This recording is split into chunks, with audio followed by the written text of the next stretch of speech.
Hello, Om Shanti, Om Shanti, Om Shanti.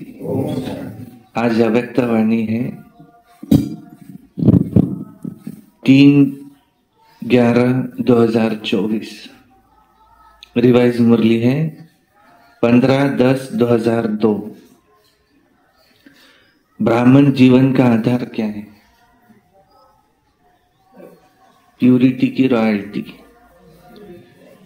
दादी गुलजार कहते हैं हमारी पर्सनैलिटी क्या है? प्यूरिटी ही हमारी पर्सनैलिटी है। आज स्नेह के सागर अपने स्नेही बच्चों को देख रहे हैं। चारों ओर के स्नेही बच्चे रूहानी सूक्ष्म डोरी में बंधे हुए अपने स्वीट होम में पहुंच गए, माना मधुबन में पहुंच गए। जैसे बच्चे स्नेह से खींचकर पहुंच गए हैं, वैसे बाप भी बच्चों के स्नेह की डोर में बंधा हुआ बच्चों के सम्मुख पहुंच गए हैं। डोर कौन सी है? स्नेह की डोर में शिव बाबा भी खींचे आए, ब्रह्मा बाबा की भी खींचे आए और बच्चे भी खींचे आए। बाप दादा देख रहे हैं चारों ओर के बच्चे भी, दूर बैठे भी, सब स्नेह में समाये हुए हैं।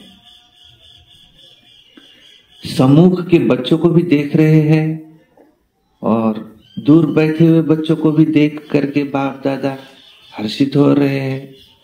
बाबा सिर्फ मधुबन में डायमंड हॉल में बैठे हुए बच्चों को ही नहीं देखते, परंतु कोने कोने के बच्चों को देखते। जब वतन से यहाँ आते तो सिर्फ कोई उस डायमंड हॉल में बैठे हुए बच्चों के लिए नहीं आते, लेकिन सारे विश्व की आत्माओं के लिए आते, और खास उसमें भी जो बाबा के बच्चे बने हैं उनके लिए आते। तो बाबा सबसे पहले किसको देखता है? जो बाबा कहते दिल तख्त पर करीब है। जो सामने बैठा है उसको भी बाबा पहले नहीं देखता है, लेकिन जो लास्ट में भी बैठा है, चाहे किसी सेंटर पे बैठा है, चाहे किसी गीता पाठशाला में बैठा है, चाहे किसी कोने में बैठा है, चाहे विदेश में बैठा है, लेकिन बाप दादा उसको सबसे पहले याद प्यार देते कि बाप दादा आज सबको देख रहे थे, चाहे देश विदेश के कोने में कहाँ भी बैठे हैं। जब बाप दादा दृष्टि देते हैं ना, तो उस बच्चे को ढूंढते हैं, वो कौन, कहाँ है वो मेरा बच्चा। जिसका प्यार मुझ तक पहुंचता है। तो सम्मुख बैठे को भी देख रहे हैं, दूर बैठे को भी देख रहे हैं, हर्षित हो रहे हैं। यह है रूहानी अविनाशी स्नेह, परमात्मा स्नेह, आत्मिक स्नेह।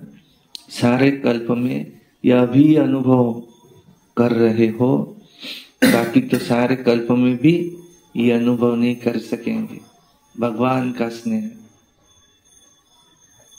एक सचिन भाई है, कहते कि दादी जानकी जी भी अगर आकर के मुझे ज्ञान सुनाती ना तो भी मैं डिबेट करने लगता, नहीं मानता था। आज तक के जिसने भी मुझे सुनाया नहीं माना, क्वेश्चन क्वेश्चन क्वेश्चन, क्योंकि शास्त्रों का सारा ज्ञान बुद्धि में भरा हुआ है। उनकी जो बहन है उन्होंने उनको बहुत समझाया और उनकी इच्छा थी कि मुझे इस जीवन को ईश्वरीय कार्य में लगाना है। तो उस लिस्ट में सबसे पहला नाम था स्वामी विवेकानंद आश्रम और सबसे लास्ट में नाम था ब्रह्मा कुमारी आश्रम।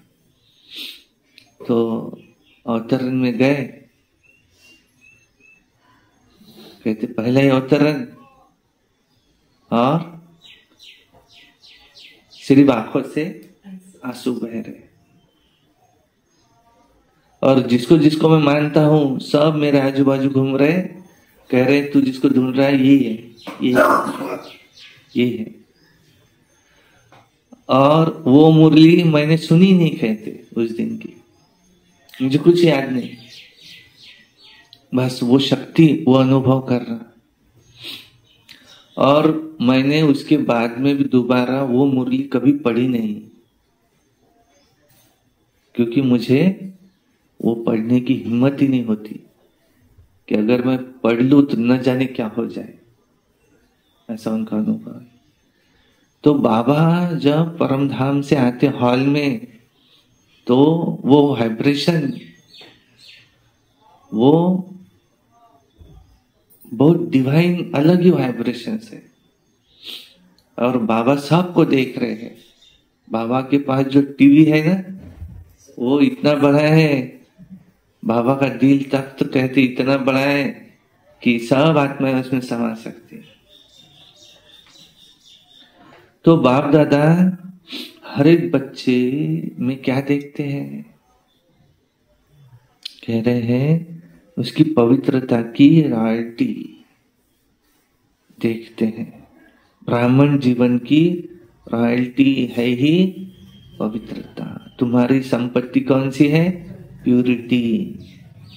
तो हर एक बच्चे के सिर पर रूहानी रॉयल्टी की निशानी, प्यूरिटी की लाइट का ताज बाप दादा देख रहे हैं। आज सभी भी अपने प्यूरिटी का ताज, रूहानी रॉयल्टी का ताज देख रहे हो ना? आप भी अपना ताज देख रहे हो ना? पीछे वाले देख रहे हैं? देखो कितनी शोभनिक ताजधारी सभा है ना पांडव ना? अपना अपना ताज देखो, प्यूरिटी का ताज चमक रहा है ना? ऐसी सभा देख रहे हो ना? कुमारिया, ताजधारी कुमारिया हो। बाप दादा देख रहे हैं कि बच्चों की रॉयल फैमिली कितनी श्रेष्ठ है। अपने अनादि रॉयल्टी को याद तो करो। जो आप आत्माएं परमधाम में रहती हो, तो आत्मा रूप में भी आपकी रूहानी रॉयल्टी विशेष है। सर्व आत्माएं भी लाइट रूप में, लेकिन आपकी चमक सर्व आत्माओं से श्रेष्ठ चमक है। देखो अपने आप को परमधाम में, याद आ रहा है परमधाम, अपना अनादिकाल से आपकी झलक फलक वहां भी न्यारी है। जैसे आकाश में देखा होगा, सितारे तो सभी चमकते हैं, सब लाइट ही है, लेकिन सर्व सितारों में कोई विशेष सितारों की चमक न्यारी प्यारी दिखाई देती है ना? ऐसे ही सर्व आत्माओं के बीच में आप आत्माओं की चमक रूहानी रॉयल्टी, प्यूरिटी की चमक न्यारी है। याद आ रहा है ना? फिर आदिकाल में आओ, आदिकाल को याद करो। तो आदिकाल में भी देवता स्वरूप में रूहानी रॉयल्टी की पर्सनैलिटी आपकी कितनी विशेष रही। यह है रूहानी रॉयल्टी। सारे कल्प में देवताई स्वरूप की रॉयल्टी और किसी की रही है नहीं। रूहानी रॉयल्टी ये है आपकी प्यूरिटी की पर्सनैलिटी। याद है? पांडव को याद है? पांडव याद आ रहा है? फिर मध्यकाल में आओ। मध्यकाल द्वापर से लेकर आपके जो पूज्य चित्र बनाते हैं उन चित्रों की रॉयल्टी देखो, पूजा की रॉयल्टी। द्वापर से अभी तक किसी चित्र की इतनी है? देखा ना, गांव में देवी बैठती है तो उदो बोला, उदो अंबा बाई चा उदाओ, कितना उसका उदो उदो करते। हर एक दिन उसने क्या क्या किया, अष्टमीच्या दिवशी, पंचमीच्या दिवशी, और कितनी उनकी पूजा, तो कितना जय जयकार उनका। तो द्वापर से लेकर के वो चित्र तो बहुतों के हैं, लेकिन ऐसे विधि पूर्वक पूजा और किसी आत्माओं की होती है, चाहे धर्म पिता है, चाहे नेता है, चाहे अभिनेता है। चित्र तो सबके बनते, लेकिन चित्रों की रॉयल्टी और पूजा की रॉयल्टी किसी की ऐसी देखी? डबल फॉरेनर्स ने अपनी पूजा देखी है? आप लोगों ने देखी है? ये सिर्फ सुना है। ऐसे विधि पूर्वक पूजा और चित्रों की चमक और रूहानियत और किसकी भी नहीं हुई है, न होगी। क्यों? क्यों? क्योंकि प्यूरिटी की रॉयल्टी है, वो प्यूरिटी की पर्सनैलिटी है। अच्छा, देख लिया आपने पूजा? नहीं देखी हो ना, देख लेना। अभी लास्ट में संगम युग पर आओ। तो संगम पर भी सारे विश्व के अंदर प्यूरिटी की रॉयल्टी ब्राह्मण जीवन का आधार है। प्यूरिटी नहीं तो प्रभु प्यार अनुभव कर नहीं सकते, सर्व परमात्मा प्राप्तियों का अनुभव नहीं हो सकता। ब्राह्मण जीवन की पर्सनैलिटी प्यूरिटी है, और प्यूरिटी ही तुम्हारी रूहानी रॉयल्टी है। तो आदि, अनादि, आदि, मध्य और अंत, सारे कल्प में ये रूहानी रॉयल्टी चलती रहती है। तो अपने आप को देखो, दर्पण में अपने आप को देखो। दर्पण तो आप सबके पास है ना? है दर्पण? देख सकते हो? देखो हमारे अंदर प्यूरिटी की रॉयल्टी कितने परसेंटेज में है। हमारे चेहरे से वो प्यूरिटी की झलक दिखाई देती है। चलन में प्यूरिटी की फलक दिखाई देती है। फलक अर्थात वो नशा, चलन में वो फलक अर्थात रूहानी नशा दिखाई देता है। देख लिया आपने को? देखने में कितना समय लगता है? सेकंड। तो सभी ने देखा अपने आप को? कुमारिया, वो झलक, वो फलक है? अच्छा है। अच्छा, सभी उठो, खड़े हो जाओ। कुमारिया, कुमारिया लाल दुपट्टा लगा करके बैठी है, जिस पर लिखा है एक व्रता। अच्छा, सुंदर लगता है। एक व्रता का अर्थ ही है प्यूरिटी की रॉयल्टी। तो एक व्रता का पाठ पक्का कर लिया, वहां जाकर कच्चा नहीं कर लेना। और कुमार ग्रुप, वो उठो। कुमारों का ग्रुप भी बहुत अच्छा है। कुमारों ने दिल में प्रतिज्ञा का पट्टा बांध लिया है। इन्होंने, कुमारियों ने तो बाहर में पट्टा बांधा है, और कुमारों ने दिल में पट्टा बांधा है, प्रतिज्ञा का पट्टा बांधा है कि सदा अर्थात निरंतर प्यूरिटी की पर्सनैलिटी में रहने वाले हम कुमार हैं। तो प्रतिज्ञा का पट्टा बांधा है। कि सदा अर्थात निरंतर प्यूरिटी की पर्सनैलिटी में रहने वाले ऐसे कुमार है, ऐसे है ना? क्या कहेंगे? बोलो हाँ जी, नाजिया हाँ जी। या वहां जाकर पत्र लिखेंगे, बाबा थोड़ा थोड़ा पट्टा ढीला हो गया। ऐसे नहीं करना। जब तक ब्राह्मण जीवन में जीना है तब तक संपूर्ण पवित्र रहना ही है। ऐसा वायदा है, पक्का वायदा है। जिसका पक्का है हाथ हिलाओ। टीवी में आपकी फोटो निकल रही है, जो ढीला होगा ना उसको ये चित्र भेजेंगे। इसलिए ढीला नहीं होना, पक्का रहना।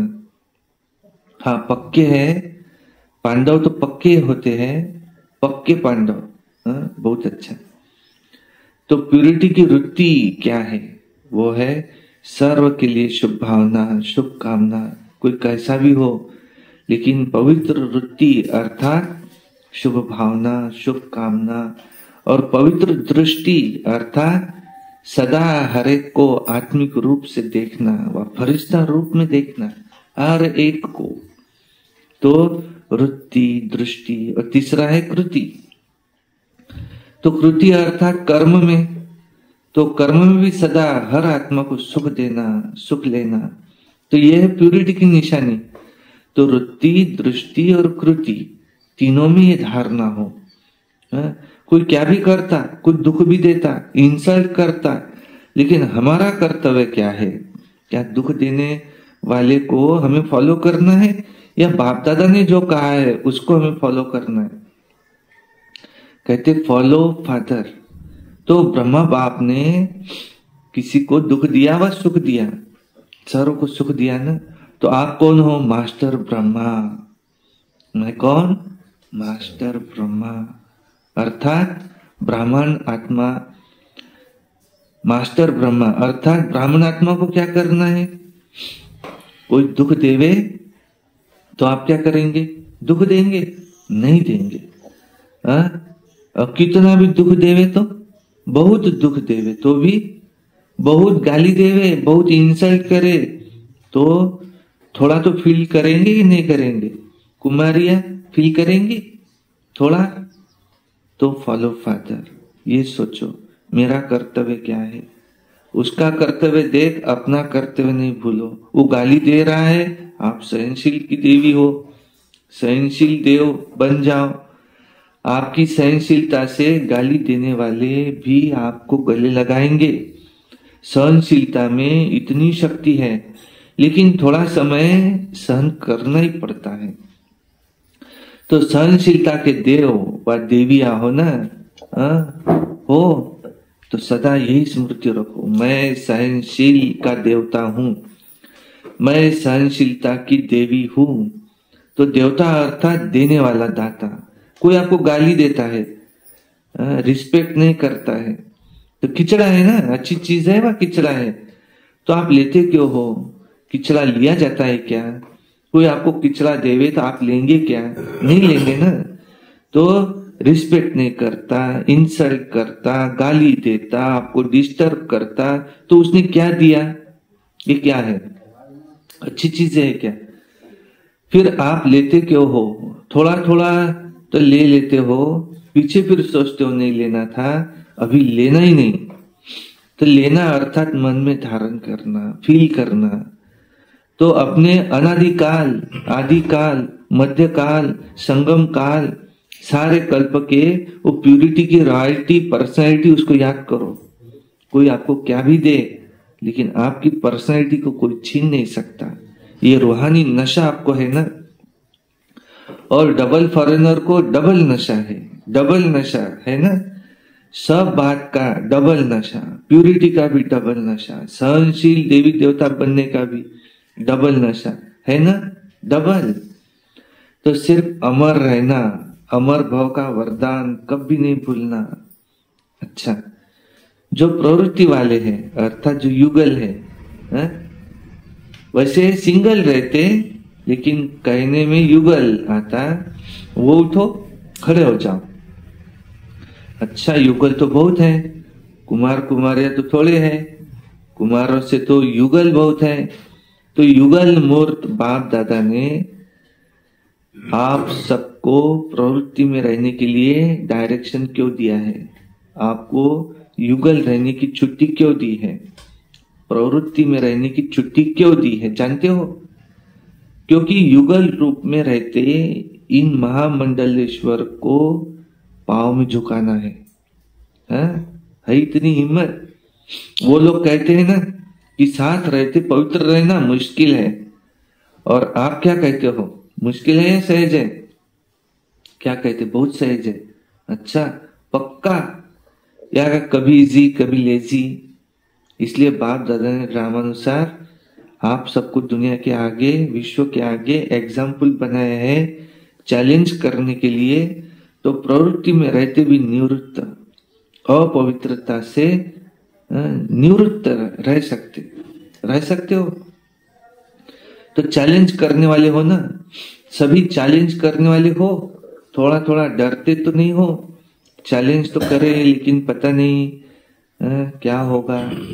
तो चैलेंज करो विश्व को, क्योंकि नई बात ही यह है कि हम साथ रहते लेकिन स्वप्न मात्र भी अपवित्रता का संकल्प नहीं आता। यही संगम युग के ब्राह्मण जीवन की विशेषता है। तो ऐसे विश्व के शोकेस में आप एग्जाम्पल हो, सैंपल कहो, एग्जाम्पल कहो। आपको देख करके सब में ताकत आती है कि हम भी बन सकते। ठीक है ना? शक्तियां ठीक है, पक्के, कच्चे पक्के तो नहीं, सदा पक्के। बाप दादा भी आपको देख करके खुश होते हैं, मुबारक हो, देखो कितने हैं, बहुत अच्छे। अब बाकी रहा कौन? बाकी रहे टीचर्स। टीचर्स के बिना तो गति ही नहीं। अच्छा, टीचर्स उठो। अच्छा, पांडव भी अच्छे अच्छे, वाह। टीचर की विशेषता यह है, हर टीचर के फीचर से फ्यूचर दिखाई दे, या हर एक टीचर के फीचर से फरिश्ता स्वरूप दिखाई दे। ऐसे टीचर हो ना, आप फरिश्तों को देखकर और भी फरिश्ते बन जाए। देखो कितने टीचर्स है, फॉरेन ग्रुप में भी टीचर्स बहुत है। अभी तो थोड़े आए हैं, जो नहीं आए हैं उनको भी बाप दादा याद कर रहे हैं। अच्छा है। अभी टीचर्स मिल करके ये प्लान बनाओ कि अपने चलन और चेहरे से हम बाप को प्रत्यक्ष कैसे करें। दुनिया वाले कहते परमात्मा सर्वव्यापी है, और आप कहते हो नहीं, लेकिन बाप दादा कहते अभी समय प्रमाण हर टीचर में बाप प्रत्यक्ष दिखाई दे तो सर्वव्यापी दिखाई देगा ना, सब में दिखाई देगा। तो जिसको देखे उसमें बाप दिखाई दे। आत्मा परमात्मा के आगे छिप जाए और सिर्फ परमात्मा ही दिखाई दे। हो सकता है, ये हो सकता है। अच्छा, इसकी डेट क्या है? डेट फिक्स होनी चाहिए कि नहीं होनी चाहिए? तो डेट फिक्स कौन सी इसकी? कितना समय चाहिए? कह रहे अब से चालू करेंगे। अच्छा, चालू करेंगे, अच्छी हिम्मत है। और कितना समय चाहिए? 2002 तो चल रहा है, अभी 2000 ये कब तक? तो टीचर्स को यही अटेंशन रखना है कि बस अभी बाप के अंदर में समाई हुई दिखाई दूं, मेरे द्वारा बाप दिखाई दे। तो ऐसा प्लान बनाएंगे ना। डबल विदेशी मीटिंग करने में तो होशियार होते हैं। अभी ये मीटिंग करना, इस मीटिंग के बिना जाना ही नहीं कि कैसे हम हर एक से बाप दिखाई दे। अभी ब्रह्मा कुमारियां दिखाई देती है, ब्रह्मा कुमारियां तो बहुत अच्छी है, लेकिन इनका बाबा कितना अच्छा है अब वो इनमें देखे, तभी तो विश्व परिवर्तन होगा। तो डबल विदेशी इस प्लान को प्रैक्टिकल में शुरू करेंगे ना? करेंगे डबल विदेशी पक्का। अच्छा, तो आपकी जो दादी है ना, उनकी आशा पूर्ण हो जाएंगी, ठीक है ना? अच्छा, देखो डबल विदेशी कितने सेवाधारी है। आपके कारण आपको याद प्यार मिल रहा है। बाप दादा को भी डबल विदेशियों से ज्यादा तो नहीं कहेंगे, लेकिन स्पेशल प्यार है। क्यों प्यार है? क्योंकि डबल विदेशी आत्माएं जो सेवा के निमित्त बन गए हैं, विश्व के कोने कोने में बाप का संदेश पहुंचाने के निमित्त बने हुए हैं। नहीं तो विदेश की आत्माएं चारों ओर की प्यासी रह जाती। अभी बाप को उल्लाना तो नहीं मिलेगा ना कि भारत में आए तो विदेश में क्यों नहीं संदेश दिया। तो बाप का उल्लाना पूरा करने के निमित्त बने हैं। अभी कोई उल्लाना नहीं देगा। और जनक को तो, दादी जानकी जी को तो, जनक को तो उमंग बहुत है कि कोई देश नहीं रह जावे। अच्छा है, बाप का उल्लाना तो पूरा करेंगे ना। लेकिन आप माना दादी जानकी साथियों को थकाती बहुत है। थकाती है ना जयंती? थकाती है? नहीं थकाती। लेकिन इस थकावट में भी मौज समाई हुई है। पहले लगता है कि ये बार बार क्या है, लेकिन जब भाषण करके दुआएं ले आते तो चेहरा ही बदल जाता है। अच्छा है, दोनों दादियों में उमंग उत्साह बढ़ाने की विशेषता अच्छी है। माना ये शांत बैठ करके ही नहीं रह सकते। अच्छा है, सेवा अभी रही हुई है ना। अगर नक्शा लेके देखो, चाहे भारत में चाहे विदेश में, अगर नक्शे में एक एक स्थान पर राइट लगाते जाओ तो दिखाई देंगे कि अभी भी रहा हुआ है। इसलिए बाप दादा भी खुश होते हैं और कहते भी है कि अब ज्यादा नहीं थकाओ, आप सब सेवा में खुश हो ना। अभी ये कुमारियां भी तो टीचर बनेंगी ना। जो टीचर है वो तो है ही टीचर, लेकिन जो टीचर नहीं है वो टीचर बन के कोई ना कोई सेंटर संभालेंगी ना। हैंड्स बनेंगी, बाप दादा के हैंड्स। डबल विदेशी बच्चों को दोनों काम करने का अभ्यास तो है ही, माना जॉब भी करते, सेंटर्स भी संभालते। इसलिए बाप दादा उनको डबल मुबारक देते हैं। समझा? अच्छा, अभी याद प्यार चारों ओर के अति स्नेही, अति समीप, सदा आदिकाल से तो अब तक रॉयल्टी के अधिकारी, सदा अपने चेहरे और चलन से प्यूरिटी की झलक दिखाने वाले, सदा स्वयं को सेवा और याद में तीव्र पुरुषार्थ द्वारा नंबर 1 बनने वाले, सदा बाप के समान सर्व शक्ति सर्व गुण संपन्न स्वरूप में रहने वाले, ऐसे सर्व तरफ के हर एक बच्चे को बाप दादा का याद प्यार और नमस्ते। और हम रूहानी बच्चों की रूहानी बाप दादा को याद प्यार, गुड मॉर्निंग, नमस्ते। सदा रहो हंसते, कम बोलो, धीरे बोलो, मीठा बोलो, सत्य बोलो और सोच समझ कर ही वाह बाबा वाह, वाह ड्रामा वाह, वाह मेरा भाग्य वाह, वाह ब्राह्मण परिवार वाह, मैं बाबा का, बाबा मेरा। योगी बनो, पवित्र बनो, रोज अमृत वेला, रोज प्रातः मुरली, सारा दिन निमित्त बन याद में रहे सर्विस, सायंकाली 6:30 से 7:30 योग, रात्रि सोने से पहले याद का चार्ट, सारे दिन में एक अव्यक्त वाणी, एक क्लास सुनना और सदा प्रसन्न चित्त रहना, कभी क्रोध नहीं करना। ये वर्ष हमको मुक्ति वर्ष मनाना है। इस गांव से हमको ये चीची दुकानें भी हटानी है और अभी हॉल का उद्घाटन भी 18 जनवरी को बड़ी धूमधाम से मनाना है। और फिर पीछे किचन का कार्य वो भी पूरा होगा। सामने कंपाउंड वॉल है, उसके बाद में सरस्वती भवन है और गांव-गांव में जाकर के सेवाएं है।